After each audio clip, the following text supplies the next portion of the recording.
this is Raul for Bass Musician Magazine, and today we're excited to look at the latest from Ampeg, part of their Venture series.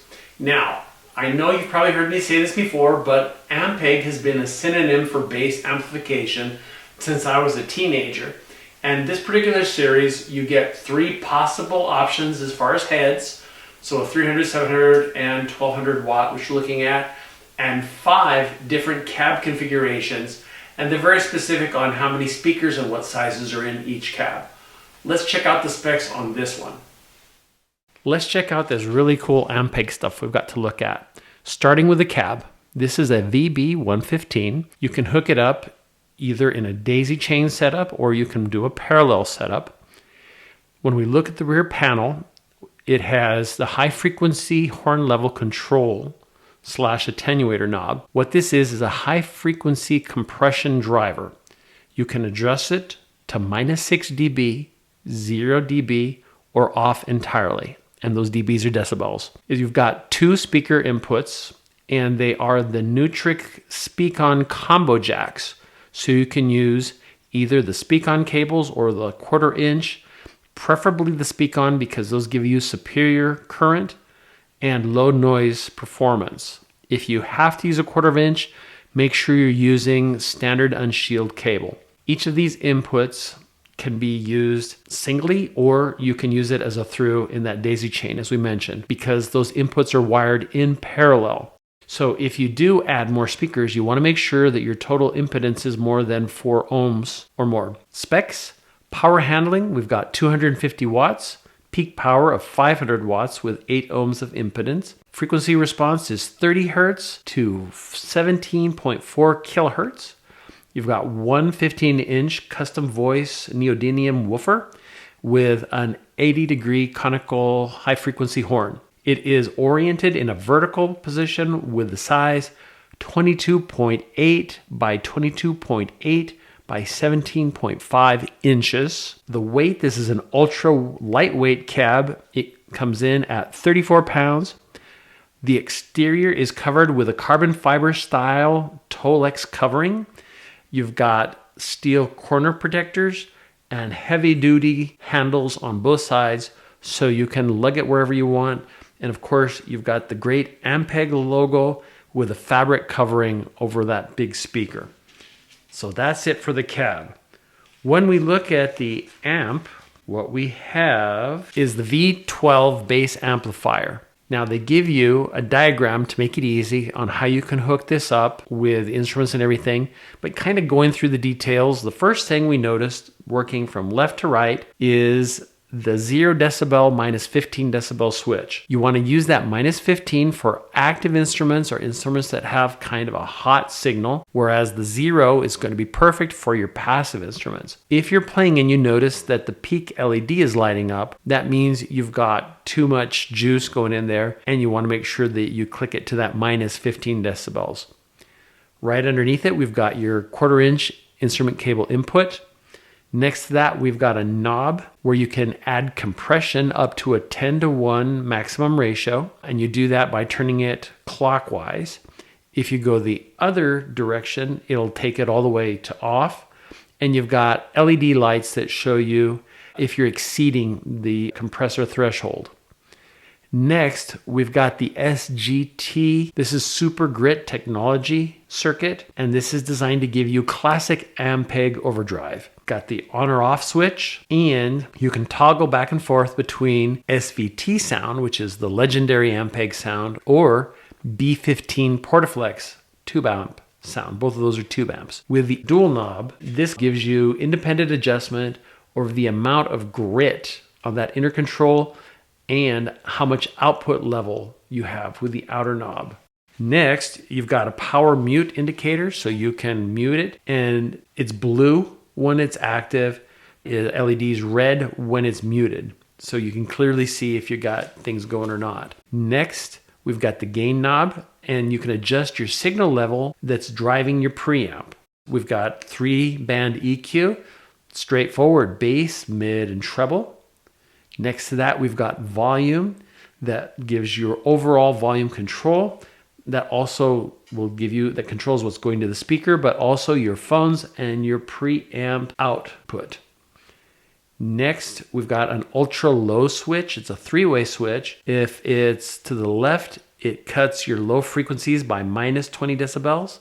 If it's centered, it's disengaged. If it's to the right, it actually enhances your low end with a 2 decibel boost. Next to that, we've got ultra high 2-way. If it's right, it enhances your high frequencies. It has a peak LED next to that. And when that's on, your signal is too high. You've got too much going on. When we look at the rear of this, there's all kinds of fun stuff too. Right off the bat, we've got the IEC power cable connector using AC current. Over that is your power switch. Next to that, you've got 2 speak-on jacks for your speaker outputs, and those are wired in parallel as well. So you could use one or both of them if you want. You just need to make sure you're loading over 4 ohms. Right next to that, we've got a 1/4-inch headphone stereo phone input. Next to that, we've got an 1/8-inch auxiliary input where you can plug in your MP3, your CD player, and it is a stereo input.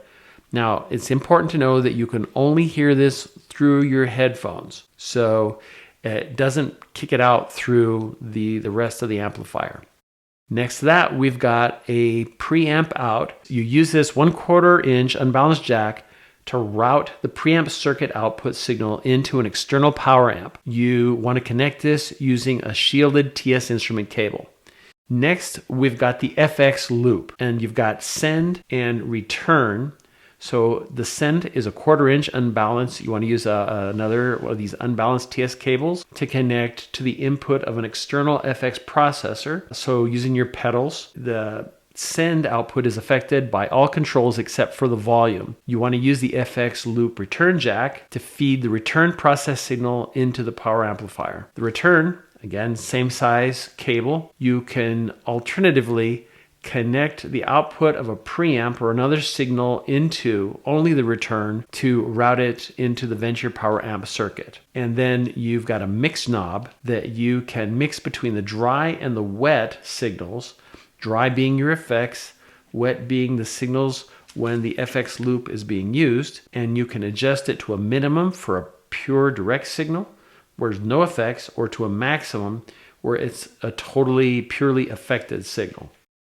Next, we have the DI balanced output switches, and this is your XLR balanced jack. You want to route that output directly to the input of an external mixer or recorder for a house, or you can kick it over to an external power amplifier or powered loudspeakers. That DI output is not affected by the amp's volume knob.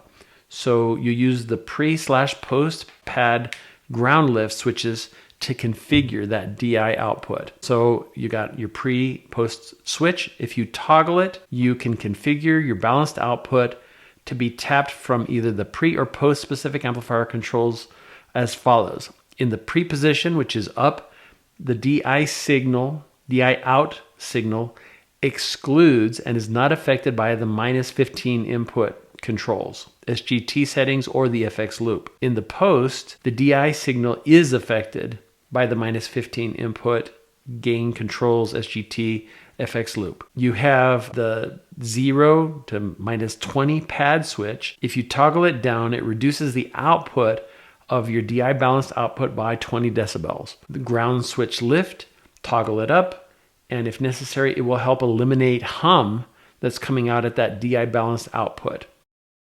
Next, we've got a TRS switch, and this is another 1/4-inch, and this is where you connect an Ampeg foot switch. So you've got your controls kind of remotely, and you can use either the AFP2 or an AFS2 and remotely toggle. Next to that, we've got input for, it's a 1/4-inch power amp in. You can use that to route the output of an external preamp directly into the power amp. Connect this jack to the output of your external preamp using a Shield TS instrument cable. The internal preamp signal is disconnected when you plug an instrument, you plug a cable into that jack. For specs, you have output power rating of at 100 VAC, 1032 watts, at 100 to 240 VAC, 1220 watts. This is a Class D amplifier with ICE power switching. The power requirements, again, 100 VAC or 100 to 240 VAC at 50 to 60 hertz. Size, it's 3.1 inches by 14.6 inches by 10.5 inches and weighs a measly 8.3 pounds. Let's see what we can find as far as the way this thing sounds. All right, before we start, let's talk a little bit about my sound chain. We've got my cot base here, Astro cable into here, and I'm using a microphone to record this sound. This isn't the DI signal that I like to capture a lot. I want you to be able to hear exactly what I'm hearing. The first thing, we've got it set for an active bass, so the minus 15 dB. You can definitely tell if I take that off how much more signals coming across. So the 0 you're going to always want to use for your passive instruments. Next in the lineup, we've got the compressor, and with it down all the way,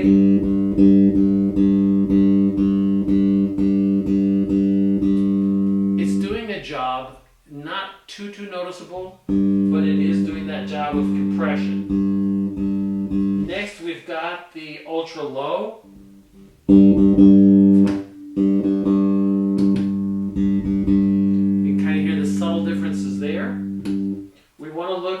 The circuit for the SVT, and this is kind of cool.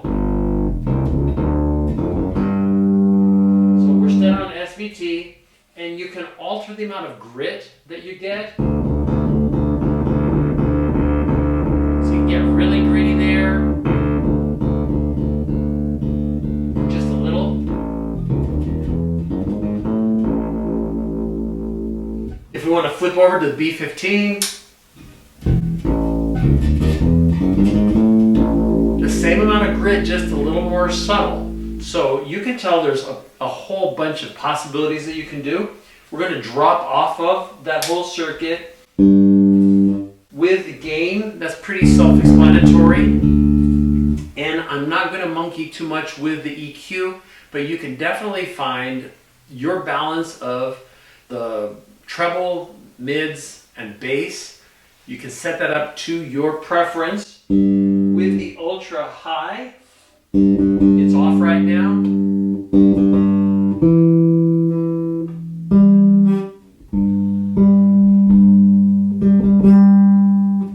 Turn that off. Volume, obviously. We can find a volume that works nicely, and of course this nice mute. I want you to see the light went red, so I've muted the signal. All you have to do is imagine the kind of music that you play with all of these possible varieties. Okay, so there you have it. We've got the V12, the VB115, and you've got kind of a vague idea. There is an immense amount of possibilities you can get out of this amplifier. I didn't use any pedals, and yet you've got a compressor, you've got options to sound like an SVT or a B15. You've got so much to play with here that you can kind of find your particular sonic sound, what works best for you. In addition to that, because you can work with additional speakers with this is like 1200 watts is a lot of power.